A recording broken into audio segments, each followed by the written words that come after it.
How to fix Snapchat media upload problem. This is a step-by-step video so you can follow easily. Now first things first, you want to head over to your app store, and inside you can just go ahead and make sure that your Snapchat application is up to date. This will get rid of some minor glitches and bugs that are installed with the previous old version of Snapchat.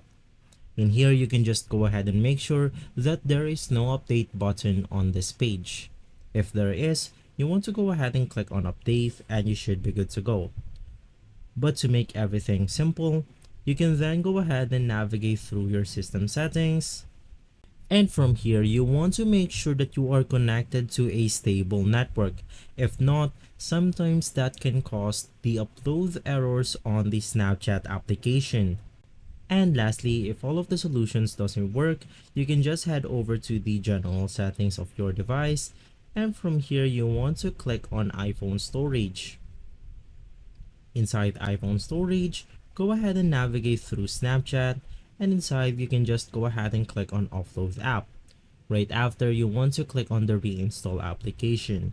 So if this video has been helpful for you, please consider by liking and subscribing. I'll make sure to see you again next time, and as always, thank you.